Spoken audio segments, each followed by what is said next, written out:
So, deep fakes. Yeah, the technology aspect that we're going to be talking about today, Marcus. Deep fakes. What the fuck is a deep fake? Deep fakes is Photoshop on crack.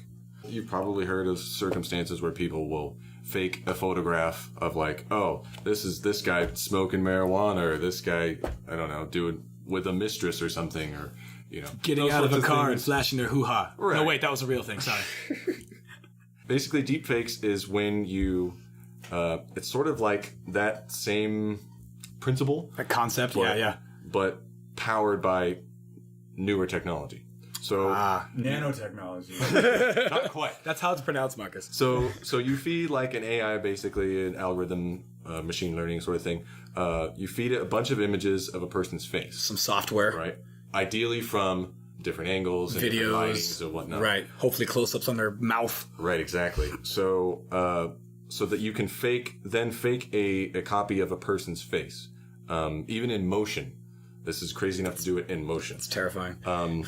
So, like, you guys, have seen Rogue One, Peter Cushing, Grand Moff Tarkin. Like, he obviously passed away before that movie. Yes. But they used, like, a dude that has his same physique and sort of could talk sort of like him. So they can graft his image over him, so basically. And they've done it in other movies, like Paul Walker, that they put him in the last Fast and Furious movie because they used his brother, and then they composited his face onto it digitally. Right, I'm just trying to give a real-world example so you can maybe tie it in. Totally. If you want to see a copy of an example of this, a really good one, Jordan Peele, I'm sure you've seen his Obama impersonation. Pretty good. Yeah. He did a video demonstrating this kind of shit where he basically made Obama say a bunch of crazy things. And you're looking at it and you're like, especially if you don't know the context, you're like, did I just, like, why is this not national news? Like, what the hell did I just watch?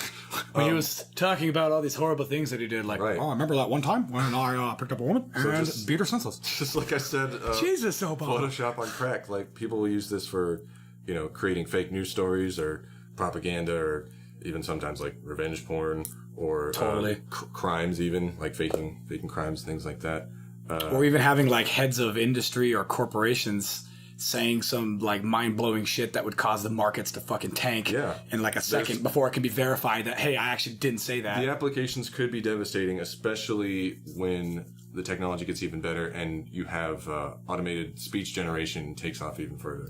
Wow! Like if you've ever listened, I think it was last year, Google's done some pretty crazy work in the field of getting robots to sound a lot more human, where they have like so that's important. They have like an assistant, like their version of Siri, the Google Assistant, making appointments for people. They're like calling up a restaurant and like, hey, I'm thinking about making a reservation. Do we really need that? Well, yeah, they've we gotten so lazy that of like what a human would sound like. Sounds pretty convincing. So thank you for giving me a rabbit hole. Right, dude, terrifying rabbit hole to go down. Yeah, I know. So. And just like with any other kind of technology, like the more it gets used, the better the tech gets. And celebrities or public figures, particularly actors, would be at the most risk of this because there's so much source material for them to grab from. Oh my God, right? Because they've made 1,000 statements and said so many different sound bites. Totally. Mm-hmm. Exactly. Endless material. Yeah, and not only that, but like if you composite, I'm sure you've seen videos like where people will edit things to make it sound like they're saying different things, like Brian Williams doing fucking gin and juice. Yeah, really? Oh, yeah. They haven't seen that. It's hilarious. Yeah. Sipping on gin and juice. So, like I was saying, actors are particularly at risk for this sorts of things. Like, I don't want to name names to popularize this sort of thing because it's a pretty terrible thing to do, but there's a pretty popular celebrity who had one of these, like, porn type of videos generated of her, whatever. So... it can be pretty scary, especially like I said, when you get really smart people and really good technology together to create some sort of crazy chaos. I feel like there's a Black Mirror episode on it. It's gotta be. Right? That sounds like something. And if not, what the fuck are they doing? Get on it, you guys. Yeah. So I hate to end on like such an eerie note.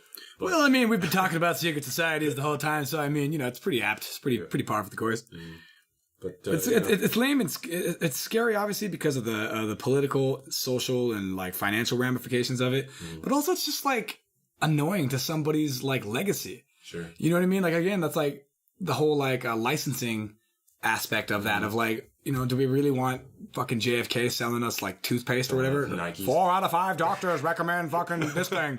You know what I mean? Like that's not cool, dude. I don't think that's. I would hate to have my Yeah, my especially image. when you're bringing dead people in. Yes, dude. Like, that's so not okay to me. Like, that's so, like, disrespectful and stuff. Not and, that it doesn't suck if you're bringing live people who can still, feel the effects of that. But yeah, it can actually just rebut what you said. Memory, totally, dude.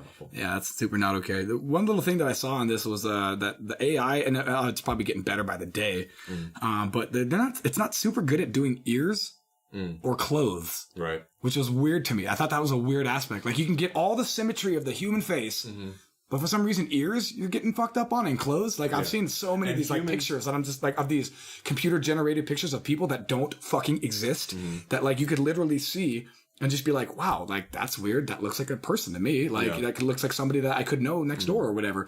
It's pretty good at still images, but when it comes to video, it's a little more difficult. And humans are especially wired to notice that sort of thing. Like, you're familiar with the uncanny valley. Yeah. Like, humans, uncanny valley is the principle where, like, you have, like, you're trying to create something that's real, particularly people, where you have this kind of this pit of, okay, that's obviously fake. And then on this side, it's like, wow, that's super real and convincing. And then in between those two, it's like, this gives not you like quite an sure. eerie feeling, like, like sort of like if a robot starts talking, like a human face is like, like, that's not normal. Weird. That's funny you say that, because there's some conspiracies that I'm hoping that we're going to get into later on. Oh boy. Way on down the road, that involve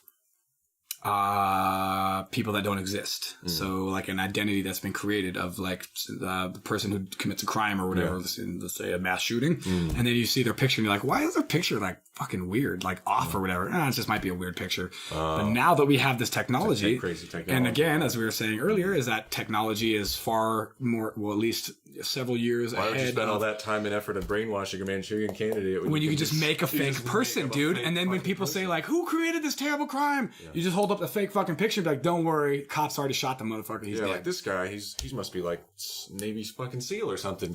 All this crazy. Yeah. Exactly. Well, that's maybe because he was. Yeah, exactly. I don't know.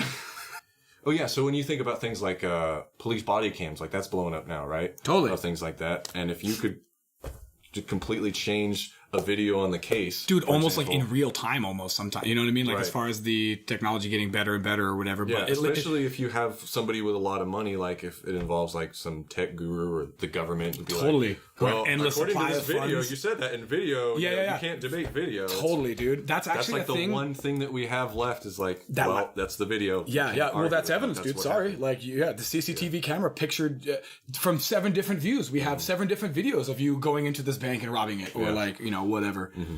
Yeah, that's fucking scary to me, dude. Because, like you said, all it takes is somebody with a tech-savvy background and a semi-decent program that does all this and an axe to grind. Think of how much people rely on video evidence and pictures and stuff like that. And if that's total bullshit, and dude, now, one thing I've been telling my kids before this even came out or whatever, this whole deepfake stuff, is don't trust anything you see on TV, dude. No pictures, no videos, nothing, dude. Because, dude, nowadays, I mean, you could obviously use it as like, oh, did that happen? Let me look into that. You know what I mean? But, dude, nowadays, with how bad it is, dude, you could see a picture of something and be like, wow, I'm going to form my opinion on that now. And it's all bullshit. It's completely nonsense. It was literally fabricated in a fucking nerd's basement. You know what I mean? Presumably. Well, or some really high-tech fucking laboratory fucking by some spurious government agency, presumably. I think that's going to be the word of the podcast for me. I apologize, everybody. I probably have used that word at least 10 times. That'll be the title of this episode. Right, dude? But it's one of those things, what am I supposed to say, though? Because, you know, we don't know. We just have to... Well, you should speak accountably. Yeah, you know? Not trying to pretend like I know everything here. Far from it. Far from it. It's not a very fun topic, but... No, well, I mean, a lot of these are dark. I think it's super interesting. It's definitely just, like, semi-scary because, like, we're going into this new uncharted territory and we just got to stay vigilant, I guess, and not take everything that we see as fact and just kind of be like, okay, well, is there at least a reason why somebody might fake that? Is there like again, is there an axe to grind somewhere there or whatever? And if so, maybe we should look for more evidence before we start saying that, yes, this person did that or yes, this person did this. I think that's a good note to end it on is